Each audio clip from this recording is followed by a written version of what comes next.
I just hope y'all know the WNBA don't pay my bills at all. I don't even think that pays one of my bills. So I don't know if she's complaining or just stating. Angel Reese is facing intense criticism from experts after publicly complaining that her WNBA salary isn't enough to cover her rent. Despite earning $73,000 a year, she claims that her income falls short of her $8,000 a month rent, as if she's barely scraping by from paycheck to paycheck. I am sympathetic to that, but yeah, sports needs villains. I don't have a problem with it. She makes the WNBA more interesting. Known as one of the league's most indulged players, Reese seems to think she's entitled to a salary hike, especially since it's been a while since she found herself in any other controversy. And now, here we are, back to the same scenario. Number one complaint this offseason in the WNBA would be the incessant whining about their minimum wage salaries. I mean, who could have possibly... What exactly are you asking for more money for, Angel? You've played in less than 10 games this season, while Caitlin Clark pushed through 38. You're pulling in crowds of 7,000 fans per game. I am sympathetic to that, but yeah, sports needs villains. I don't have a problem with it. She makes the WNBA more interesting. And somehow you're expecting the same pay as LeBron James? Let's face it, it looks like you're more focused on your image than on the game itself. Angel Reese, who calls herself the face of the WNBA, acts as if the world is treating her unfairly. She's making a league salary of $73,439, yet complains that it doesn't cover her $8,000 a month rent. Now these complaints are coming from the star. That's right. She's living somewhere that costs $96,000 a year and then questions why her budget isn't adding up. How out of touch can someone be? This isn't just rent, it's a choice to live lavishly. The average Chicago resident, where rent is about $2,000, would likely shake their head in disbelief at these complaints. Most people can't blow their whole paycheck on a luxury apartment and then gripe about it. Yet, here's Angel Reese playing the victim while the rest of the WNBA is out hustling just to get by. The level of entitlement is unreal. Hand pays them bills, baby. I just hope y'all know the WNBA don't pay my bills at all. I don't even think that pays one of my bills. Literally. I'm trying to think of like my rent for where I stay at. And let's not even get into her financial decisions. With all the endorsement deals, sponsorships, and income from her podcast, you'd think she'd see that renting a high-priced place isn't the best financial move. Instead of making smart decisions, like buying a home or investing, she's burning through cash faster than most people can make it. What's her plan? Waiting for some magical solution to fix her issues? I don't even know what to say. Does it? You don't even... Yo! I'm living beyond my means! It's like... It's both amusing and sad. She's in a unique position to be a positive example for her fellow WNBA players, many of whom are genuinely struggling to make a stable income.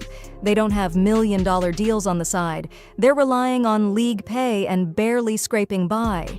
And yet, here's Reese, complaining about her rent as if she isn't already surrounded by income from all directions.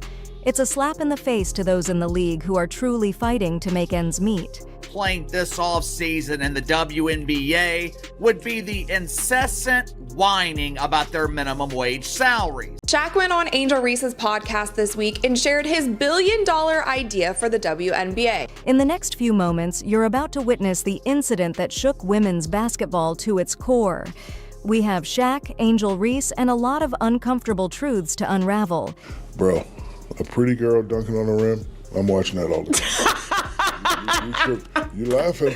My man is not turned on by no woman that's dunking. It ain't about being turned on. It's about seeing stuff that you're not supposed to see. Here's what's coming up. We'll share the exact words from Shaq that made Angel react, back up his statements with stats, and explore why this single conversation could impact the WNBA's future. Stick around, because this is going to be eye-opening. Shaq just dropped a truth bomb that has the basketball community buzzing. We're talking about a 4-time NBA champion, a Hall of Famer, and a business mogul worth over $400 million. When Shaq speaks, people listen, and he definitely had a lot to say about the WNBA. Picture this: Shaq sitting calmly, discussing ways to make the WNBA more captivating. His idea?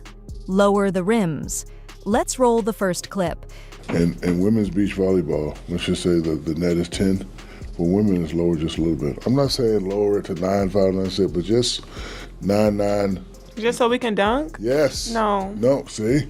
And I hate when men say that. But listen, that's the only difference. People always disrespect women regardless. They're always going to not give us the same value as a man. So I just don't even think that. And that's why you got to do what you've been doing. Go take the Yeah. I'm telling you now, if you lower that thing to 9.999. And what's going to happen? All right, tell me, the money going to go through the roof? Yeah. Not all the way to the ground, of course, but just enough to change the dynamic. He's proposing lowering the rim to around 8 or 10 feet below the standard height. Why? So we can see more dunks. At first, that might sound reasonable, but here's where it gets intriguing. Right across from Shaq, Angel Reese is having none of it. She counters with strong arguments about respecting women's basketball. I feel like it still wouldn't be good enough. It's never good enough for a man. People always disrespect women regardless. They're always going to not give us the same value as a man. So I just don't even think that. She addresses the issue of why people aren't tuning in to watch the games. Yeah. I'm telling you now, if you lower that thing to 9.999. And what's going to happen? All right, tell me, the money going to go through the roof? Yeah. We don't even have the people don't even watch the game. The tension builds as Angel argues that lowering the rim is a disrespectful move toward female players. But Shaq wasn't finished. He had one more big point to make. We don't even have the people don't even watch the game. Because I don't want to use the B word unless it's certain people playing. It's like you're watching like a high school game. He looked directly at Angel and compared the WNBA to high school basketball. That's right. Shaq stated, "It's like watching a high school game." Imagine the collective shock among WNBA players. Let's dissect this for a moment. Shaq, one of the NBA's most dominant players, just suggested that the pinnacle of women's professional basketball is on par with high school boys' games. That's more than a critique. It's a powerful slam dunk criticism. Shaq. He was trying to teach Angel Reese how to make the WNBA more entertaining. So people might actually watch the product. And Shaq is qualified to do so. During his NBA career, the dude was a brilliant marketer. He knew how to be entertaining while also being dominant on the court. There was a reason that every member of the media was waiting by Shaq's locker after games. They knew he would deliver the best sound bites. They knew he would give the most entertaining interview. So what's going to happen next? On one hand, there are people who agree with Shaq, thinking he's just saying what others are hesitant to voice. They argue that if the WNBA wants more viewers and excitement, changes are necessary. Angel Reese, just because a man is criticizing your league, it does not mean he is disrespecting women. This is the entitlement I always talk about. Angel Reese and her colleagues in the WNBA, they have this false sense of entitlement that makes them believe that they are above being criticized.